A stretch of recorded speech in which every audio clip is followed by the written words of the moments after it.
Merhaba arkadaşlar, videoma hoş geldiniz. Bugün sizlerle birlikte bebek battaniyesi yapacağız. Çok kolay ve çok pratik bir bebek battaniyesi olduğunu düşünüyorum. Hem erkekler için hem de kızlar için uygun bir model ve çok kolay. Gerekli olan malzemelerimiz 3 renk ipe ihtiyacımız var. Ben beyaz, gri ve siyahı tercih ettim. Ve tığ numaramız da 6,5 olması gerekiyor. Umarım görmüşsünüzdür. Evet. Videoma geçebiliriz. Evet arkadaşlar, şimdi 100 adet zincir çekerek battaniyeme başlıyorum. Siz isterseniz biraz daha büyük olmasına 120 veya 110 tane zincir çekebilirsiniz. Eğer biraz daha küçük istiyorsanız biraz daha küçük yapabilirsiniz. Bu sizin tercihinize bağlı bir şeydir. 100 adet zincir çekiyorum.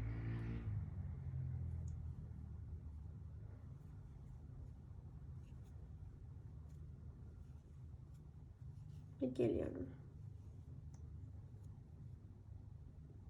100 tane zincir çektim arkadaşlar. Böyle gözüküyor. 100 tane zincir. Şimdi ise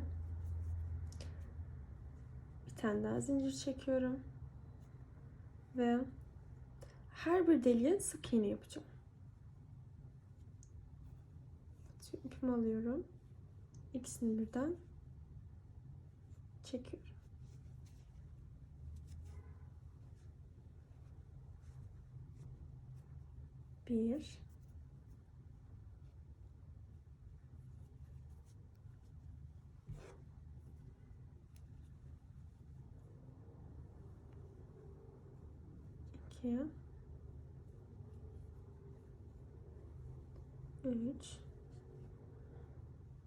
Bir, iki, üç, dört, beş, altı, yedi,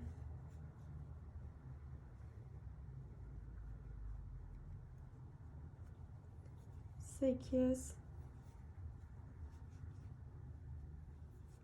9 ve 10. 10 tane sık iğne yaptım. Şimdi ise diğer rengime geçeceğim. Diğer rengimin ben gri olmasını istiyorum. Siz istediğiniz rengi kullanabilirsiniz. Şöyle yapacağız. 10'uncuya geldik. Sayıyoruz. 1, 2, 3, 4, 5, 6, 7, 8, 9, 10. Sayıyorum. Şimdi 10'uncuya geldiğimde şöyle yapacağım. 2 tanesi 2 ilmek benim tığımda. Ne yapıyorum?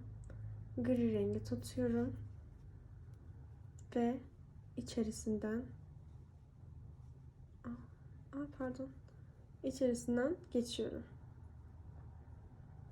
Daha sonra beyazı buradan çekiyorum alttan. Ve böyle devam edeceğim. Beyaz ip bizimle kalacak. Onu öreceğiz. Şimdi ne yapıyorum?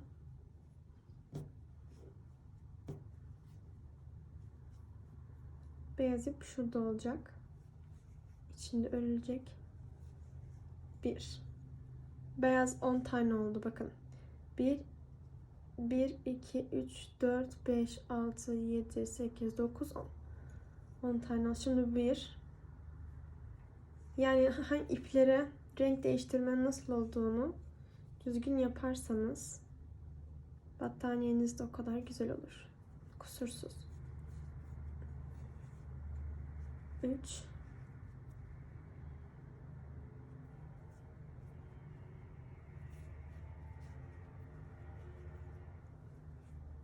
4, 5, 6, 7, 8, 9.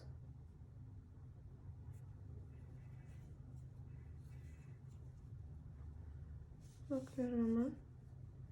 Sayıyorum. 1, 2, 3, 4, 5, 6, 7, 8, 9 ve bu da 10. 10'uncuya dikkat. 2 ilmeğimi aldım. Griyi bırakıyorum. Beyaz ipimi içerisinden geçiyorum. Griyi çekiyorum. Ve dikkat etmeniz gereken şey, bakın arkasında mesela bittikten sonra şu beyaz ipi buradan çekin.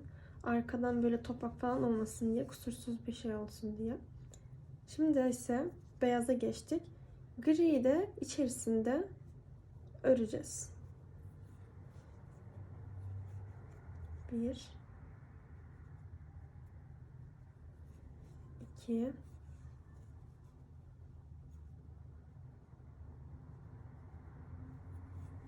3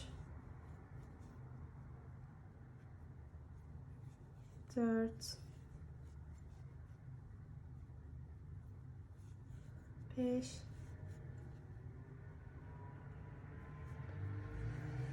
6 7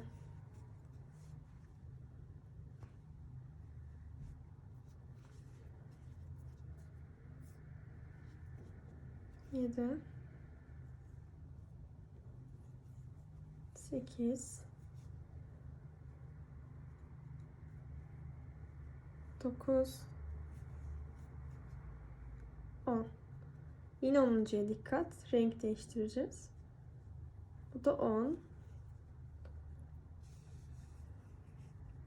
Böyle oluyor. Şimdi bakın arkadan bahsettiğim şey şu. Mesela bakın şu gayet düz olmuş. Bazen buradan griler falan çıkabiliyor. Bol olabiliyor. Onu buradan çekerseniz düzelir. Dikkat edin ona da. Şimdi sayalım. 1, 2, 3, 4, 5, 6, 7, 8, 9. 10'uncudayız. Yine gri alıyorum. Ve beyaz çekeceğim. Bu işlem böyle devam edecek arkadaşlar. Sıra sonuna kadar böyle sadece sık iğne yaparak her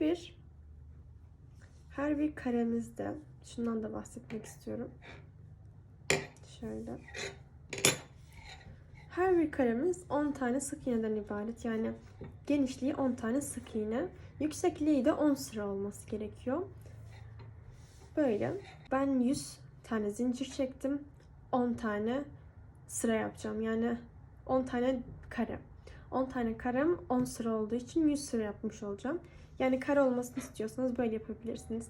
Battaniyenin biraz daha büyük olmasını istiyorsanız 120, 110 ama 10-10 arttırın ki kareleriniz düzgün olsun. 120, 110, 150, 160 sizin istediğiniz boyutta yapabilirsiniz.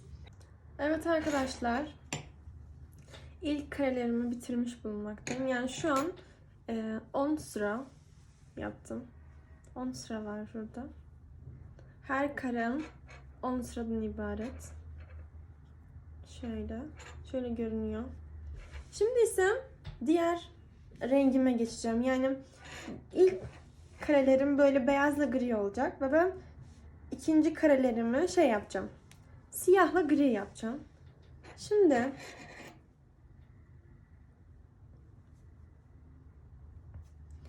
Şimdi 10'uncudan nasıl ip değiştirdiğimizi biliyoruz. Şöyle.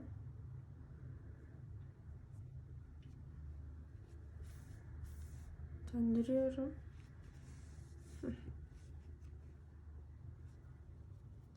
Şimdi beyaz artık bırakacağım. Çünkü benim ikinci karelerimde hiçbir beyaz kullanmayacağım. Onun için ihtiyacım yok beyaza. Gri gel buraya.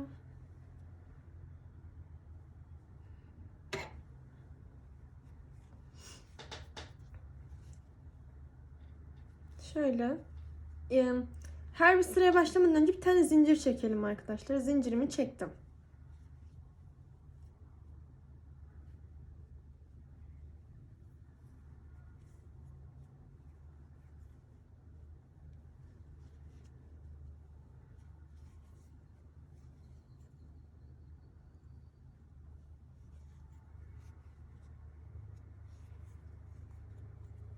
Şimdi beyazların üzerine gri ve grilerin üzerine siyah yapacağım.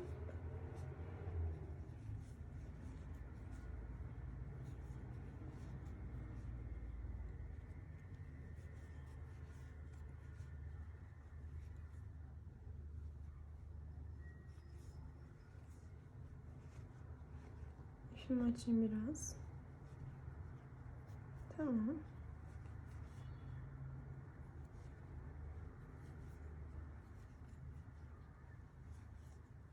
Şimdi 10'cuya geldim. Şöyle görünüyor. 10'cuya geldikten sonra siyah ipimi getiriyorum.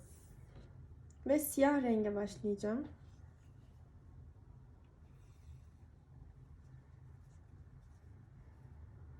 Şuradan böyle. Siyah rengimi 10'uncunun içerisinden geçiyorum.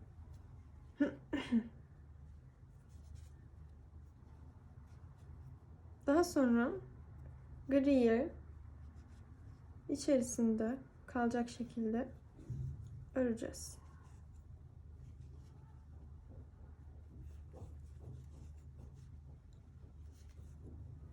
Yani griyi örgümüzle ilerletiyoruz. Ama beyazı keseceğim. Çünkü artık ikinci karelerimde, yani 20 sıra yapana kadar beyaz kullanmayacağım için. Arkadaşlar bunlar toplamda 100 sıra olacak. Ve yine bitirdim. Şimdi griye geçiyorum. İp değiştirdim.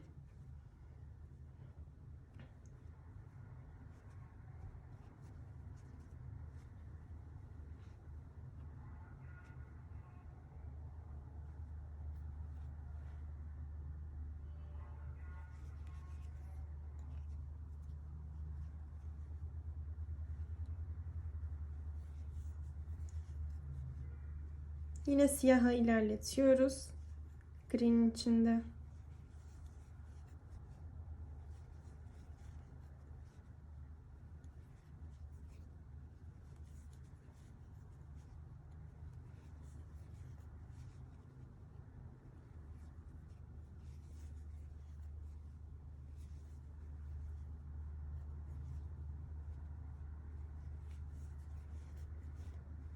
Yine 10'cuya geldim.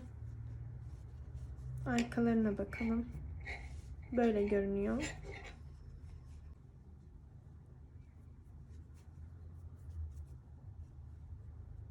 Böyle devam ediyor bu arkadaşlar. Size sadece diğer rengi kattığımda, yani nasıl olacağını göstermek istedim. Şimdi 20 sıra gri ile siyah yapacağım. Daha sonra 10 sıra, yani bu 10 sıra. Şimdi bir 10 sırada siyahla gri yapacağım. Daha sonra yine aynı 10 sıra beyazla gri. Böyle devam edecek. 100 sıra olduktan sonra görüşürüz. Evet arkadaşlar, battaniyemin sonuna geldik. Şimdi ise kenarlarını nasıl yapacağımı göstereceğim. İlk önce yapmamız gereken şey, buradan bir tane zincir atıp buraya kesmemiz gerekiyor.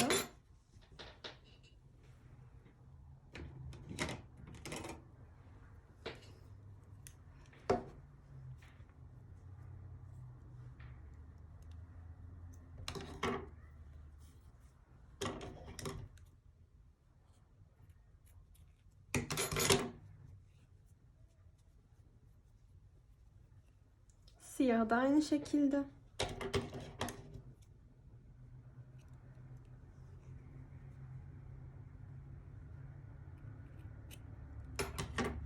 Tamam.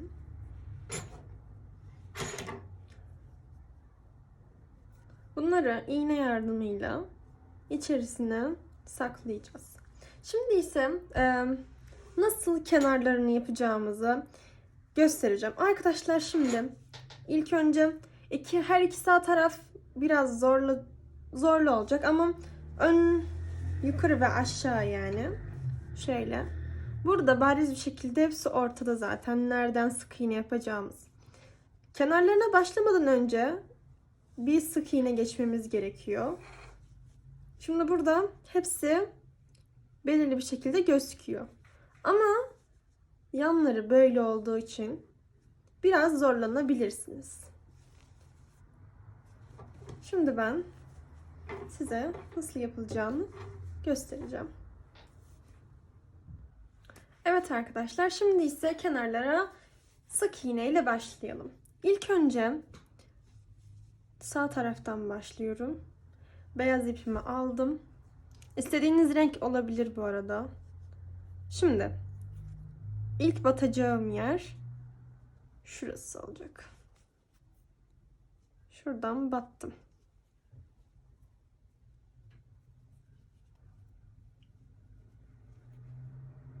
İpimi aldım. 1. Şimdi bu karelerin her biri 10 sıradan oluştuğu için her birine 10 zincir çekeceğim. Diğer taraflarla eşit olması için. Şimdi buraya 1 çektim. Bu da 2. 3.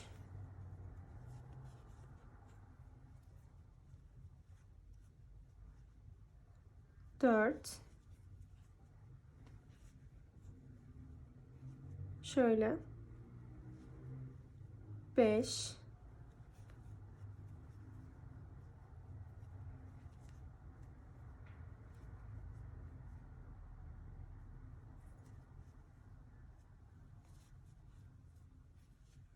6.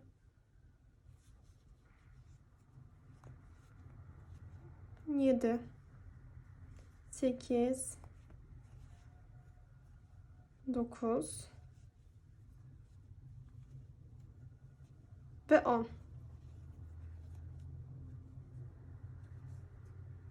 10 tane çekmiş oldum. Şimdi beyaz tarafa geçtik. Yine aynı yerden. Bu 1 olacak. Her bir kareye geçtiğinizde 10'a kadar sayarak yapabilirsiniz. 2.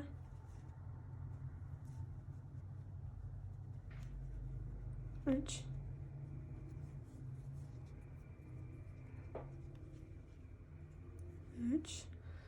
4. 5.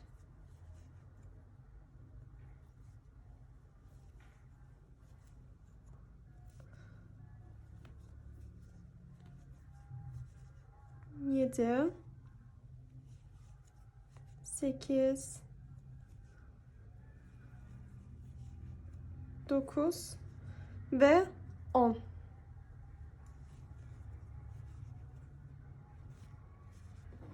Gayet güzel oldu. Böyle her tarafının dört kenarında böyle devam edeceğiz. Şimdi ben bu sırayı kenara kadar yapıp geliyorum. Şuraya geldiğimizde şöyle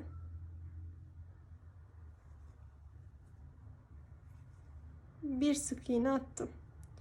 Aynı yere bir tane daha. Aynı yere ise bir tane daha yapıyorum. Ve köşemiz hazır olmuş oluyor. Şunu şöyle çıkartayım. Köşemiz böyle yuvarlak bir şekilde alıyor. Şu köşemize de bakabiliriz aynı şekilde. Aynı şekilde 3 tane, aynı yere 3 tane attım. Her köşemize aynı yere 3 tane sık iğne yapıyoruz. Arkadaşlar bunu göstermek istedim sizlere. Bizim başlangıç noktamız buradaydı. Biz buradan başlamıştık kenara sık iğne yapmaya. Şimdi oranın köşesini nasıl yapacağımızı göstereceğim. Şimdi burada gördüğünüz üzere bir tane zaten sık iğne yapmışım köşeye. Şimdi buraya 2 tane sık iğne yapacağım. 1. Bu da 2. 2 tane sık iğne yaptım. Şimdi şu ilk sık iğneme bir tane kayma dikiş yapacağım. Ve köşem yine oldu. Şimdi ise başlayacağız köşemize, yani kenarlarımızı yapmaya. 10 tane zincir çekerek başlayacağım. Arkadaşlar ben bu 6,5 tığla, 6,5 tığla yapmayacağım. Ben 5 numara tığla yapacağım.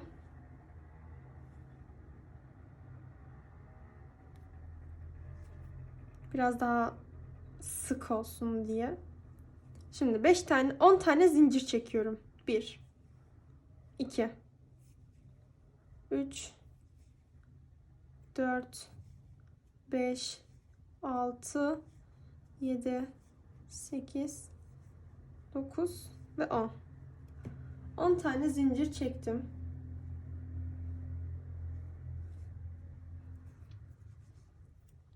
Şimdi ben buralara yarım trabzan yapacağım. İpimi alıyorum. Üçüncü yere batacağım. 1 2 3. Üçüncü zincirime batacağım. Üçünü birden çekeceğim. Tekrardan yarım trabzan yapacağım. Birden çekiyorum.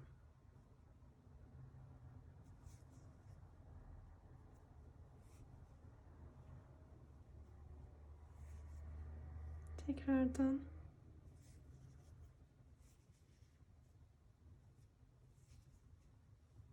ipimi alıyorum. Batıyorum ve üçünü birden çekiyorum.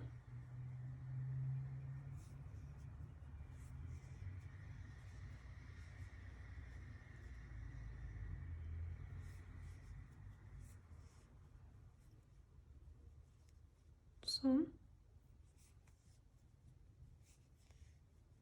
Üçünü birden çektim. Şimdi ise önündeki, altındaki değil de direkt önündeki yere bir tane kayma dikiş yapacağım. Bu bir. Bir tane kayma dikiş yaptım. Şimdi ise tekrardan yanındaki yere kayma dikiş yapıyorum. Yani 2 tane kayma dikiş yapmış olduk. Tekrardan göstereyim. Bizim başlamış olduğumuz yer burası. Biz önündeki yerine, yani şuraya bir tane kayma dikiş, buraya da bir tane kayma dikiş yapacağız.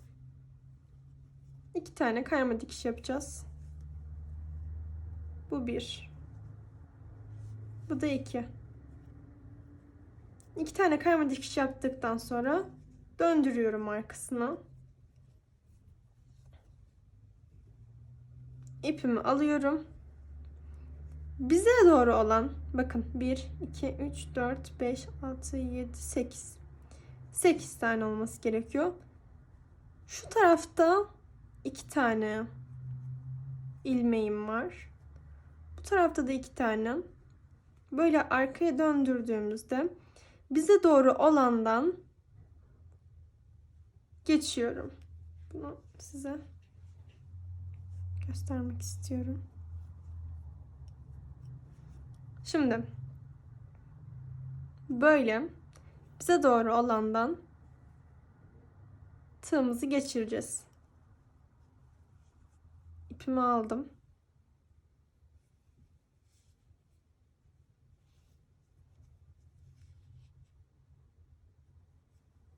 Bir, iki, üç, dört,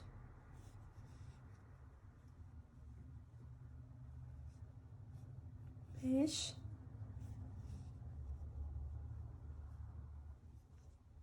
altı, 7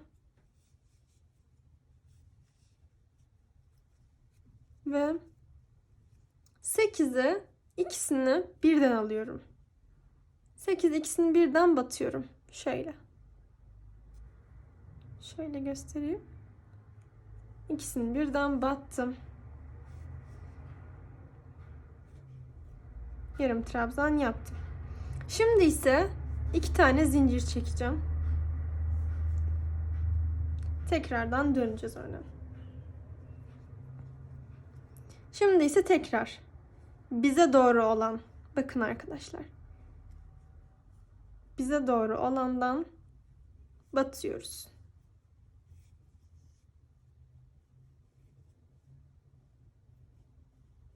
Bir, iki,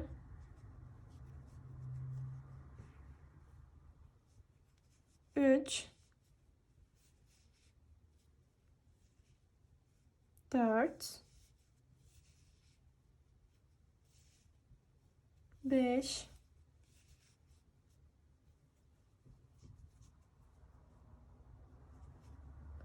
altı, 7 ve son 8.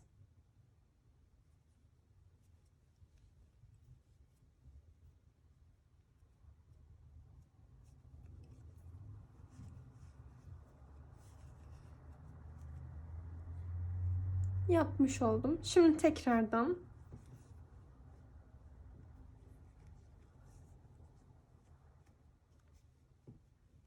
bir tane sık iğne. Pardon. Bir kayma dikiş, pardon. Bir tane daha kayma dikiş.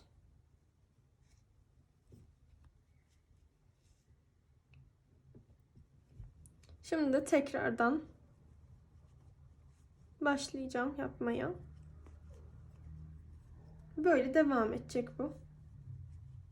Şimdi aldım tığımı, ipimi. Yine kendi tarafımdakinden geçtim.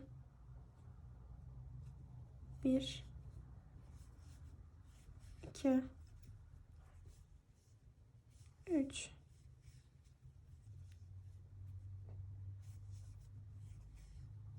4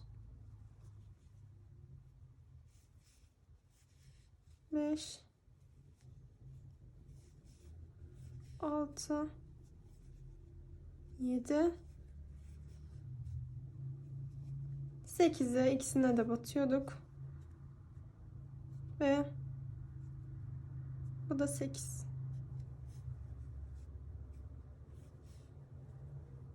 2 zincir. Ve bu böyle devam ediyor arkadaşlar. Tekrardan kendime doğru olan ilmekten batıyorum. 2 3 4 5 6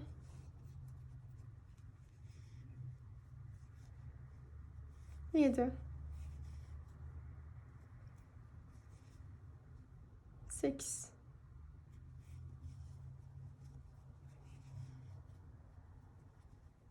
Şunu birden çektim. Şimdi ise yine aynı şekilde sık iğne,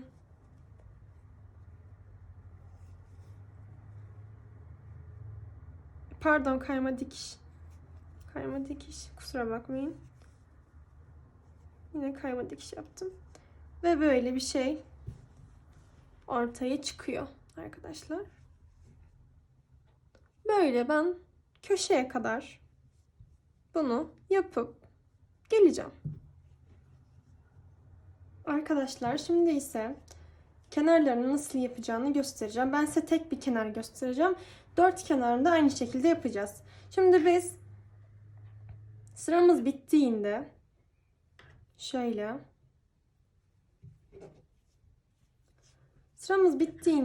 karşısındaki yere batıp kayma dikiş yapıyorduk bir tane. Ardındaki yere aynı şekilde batıyorduk. Bir tane daha kayma dikiş yapıyorduk. 2 kayma dikiş yapıyorduk. 2 adet. Şimdi ise kenarda bunun nasıl olacağını anlatacağım sizlere. Yine aynı şekilde öreceğiz. Tek tarafını alacağız.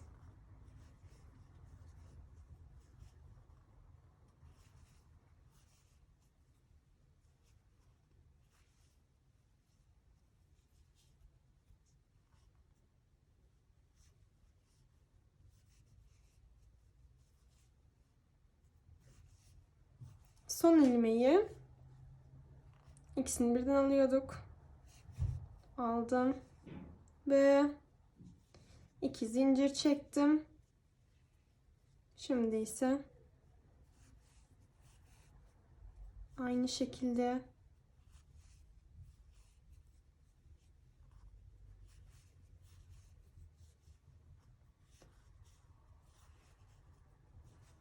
umarım rahat bir şekilde görüyorsunuzdur.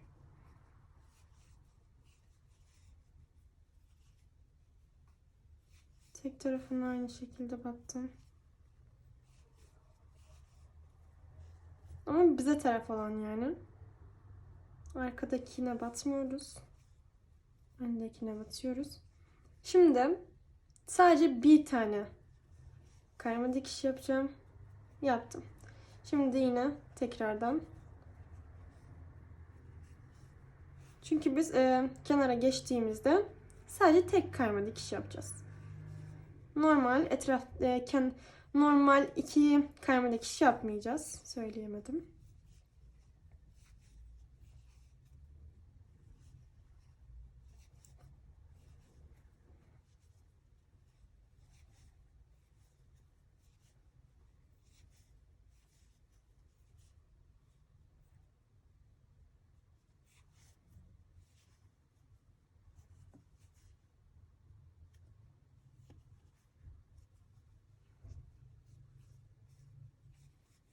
İki zincir aynı şekilde.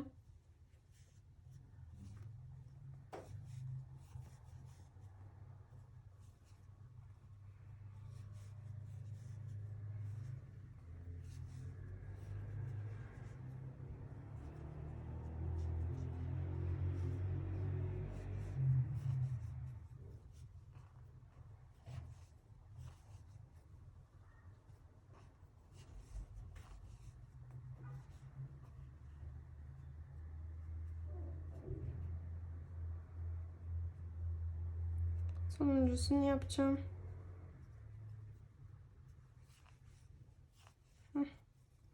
Şimdi ise ne yapıyorduk? Sadece tek kayma dikiş. Çünkü kenardayız. Hepsi kenarları aynı şekilde olacak arkadaşlar. 1 2 3 4 5 6 7 8.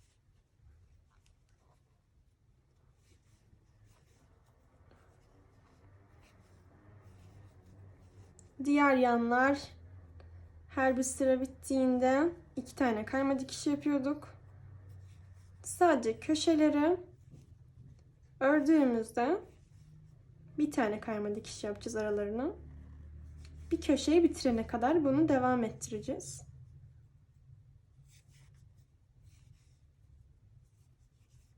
Bir, iki.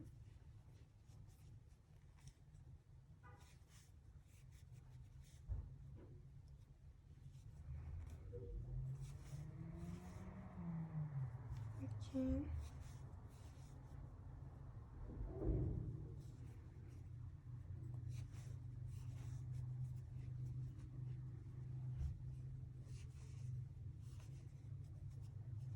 Gayet net bir şekilde görmenizi istiyorum. Umarım da öyle oluyordur.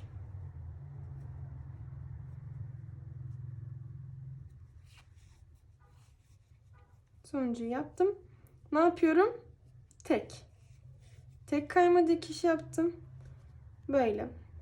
Şimdi bir tane daha yapacağım.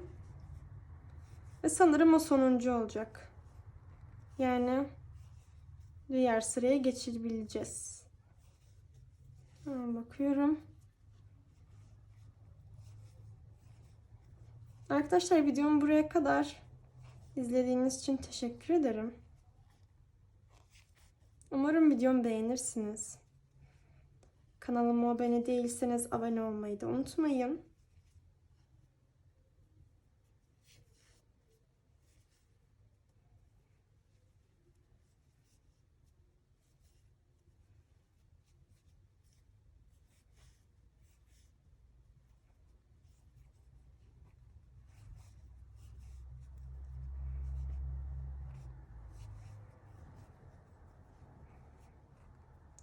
Sanırım son sıra olacak veya bir sıra daha yaparım kenara. Şimdi bir böyle birazcık oval olması lazım. Bakayım. Bu son yere atacağım. Ay.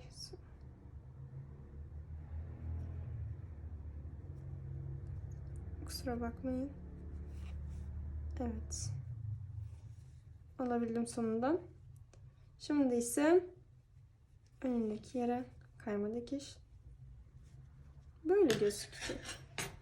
Evet, sanırım şimdi ise şöyle oldu. Köşe bitti. Normal başlayacağız şimdi. Şimdi bir sıra yapacağım. 2 tane kayma dikiş yapacağım. Şimdi bir tane kayma dikiş yaptım. Bir tane sıra daha yapacağım. Çünkü öyle anca buradan şurayı tamamlayacak. Ve anca öyle çıkacağım. Yani tam köşe olacak. 1 2 3 4 5 6 7 8 tamam.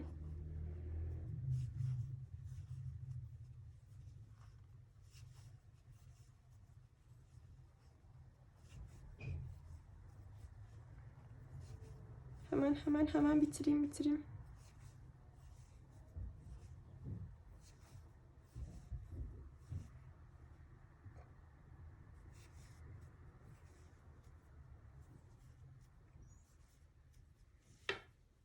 Evet. Muhtemelen son olacak yani.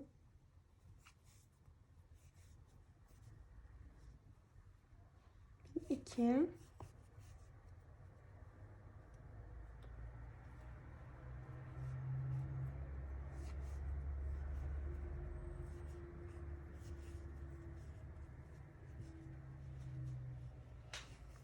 Beş. 6.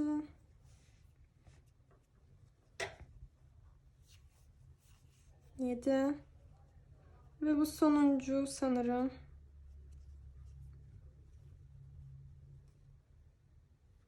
8. Şimdi ise 2 tane kayma dikiş yapacağım. Bir. Karşısındaki yere bir tane daha. 2. Ve göstermek istiyorum köşemizi. Köşemiz böyle oldu arkadaşlar. Umarım anlatabildim köşelerde ne yapmamız gerektiğini. Şimdi ben buraya ördükçe bu düzelecek. Arkadaşlar köşem bitti. Son köşemi de bitirdim. Şimdi ise biz köşelerimizi yaptığımızda tek kayma dikiş yaptığımız gibi bu köşeyi de aynı şekilde tek kayma dikişle yaptım. Şimdi burada sadece bir ilmeğimiz kaldı. Buraya da bir tane kayma dikiş yapacağım. Ve böylece bitecek.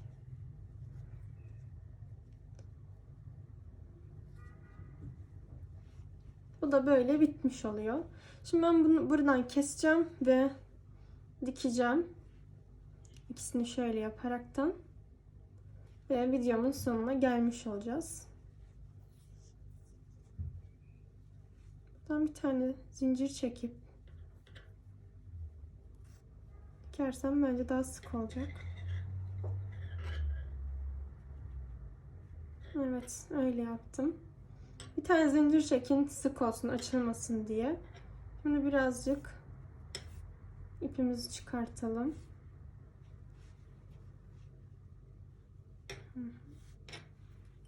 Çok fazla ip olmasına gerekmiyor. Biraz ipimizi uzatacağım. Çıkardım. Şimdi ise burayı dikeceğim.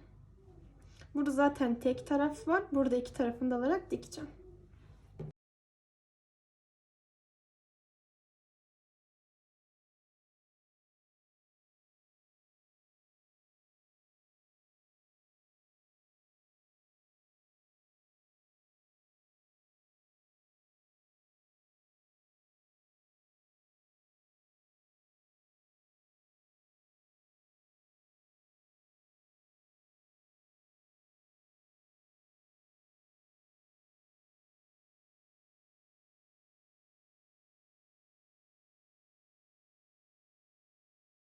Videomun sonuna geldik arkadaşlar. Umarım yaptığım battaniyeyi beğenmişsinizdir. Videomu beğendiyseniz beğenme tuşuna basmayı, kanalıma abone değilseniz abone olmayı unutmayın.